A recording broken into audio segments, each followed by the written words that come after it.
ठिकाणी मला हे उदाहरण सांगायचं. ही माझी पोटतिडीक आहे. मी बघितलेल्या काही गोष्टी आहेत त्या, आणि ज्या गोष्टी पटत नाही त्याच्यावर प्रहार करायची सवय आम्हाला लागलेली. मागच्या 8 दिवसापूर्वी उदाहरण आहे आणि त्याचं तुम्हाला सांगतो.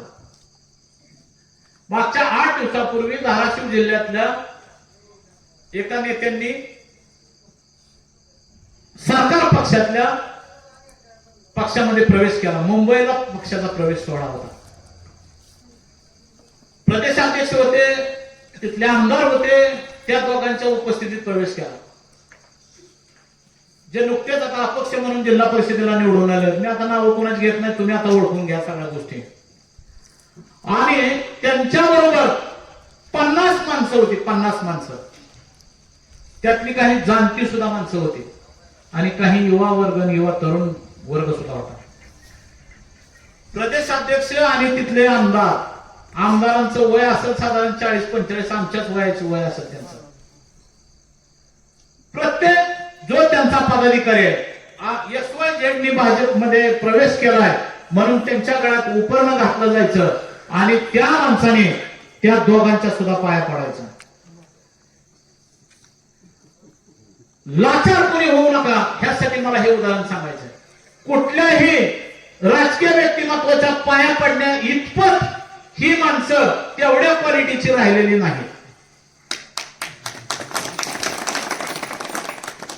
त्यामुळं जे झालंही झालं, गेलं गंगेला मिळालं.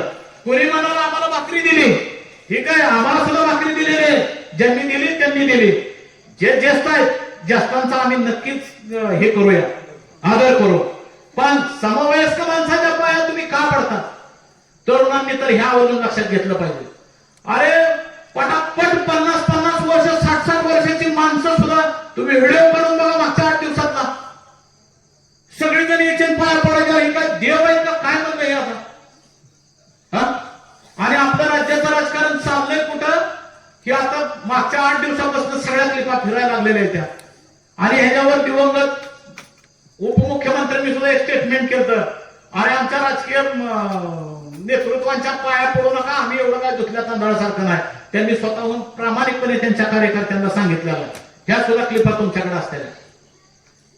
म्हणून आजपासून मी प्रत्येक वेळेस माझ्या भाषणाची समाप्ती असताना मी एकच सगळ्यांना आवाहन करत, कुठल्याही राजकीय नेतृत्वाच्या ज्येष्ठ आहेत त्यांना नक्कीच आदरभाव द्या, परंतु जे समवयस्क आहेत त्यांच्या पाया पडायचं काही कारण नाही.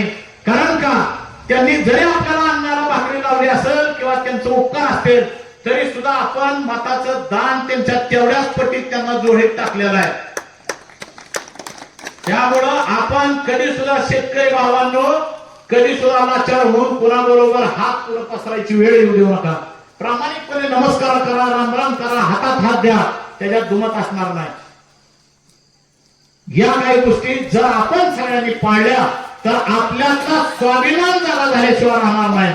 मी एवढंच बोलतो. आणि आज सुरलीकरांनी एवढे मोठे आज शेतकरी मेळाव्यासाठी गर्दी जमली की आज सगळे शेतकरी आहेत, म्हणजे उजनी धर्मस्थ शेतकरी आहेत आणि बाकीचे सुद्धा सगळे शेतकरी बांधव, मच्छीमार बांधव सुद्धा आज सगळे ह्या धर्मग्रस्तांची व्यथा ऐकण्यासाठी उपस्थित झाले. त्याबद्दल मी त्यांचं खूप खूप अभिनंदन करतो, खूप आभार मानतो. आणि पुढचा सुद्धा मेळावा असाच काय मेळावा कंदरमध्ये व्हायला पाहिजे, कधी शहरामध्ये व्हायला पाहिजे, अकोल्यात व्हायला पाहिजे, जळगावमध्ये व्हायला पाहिजे.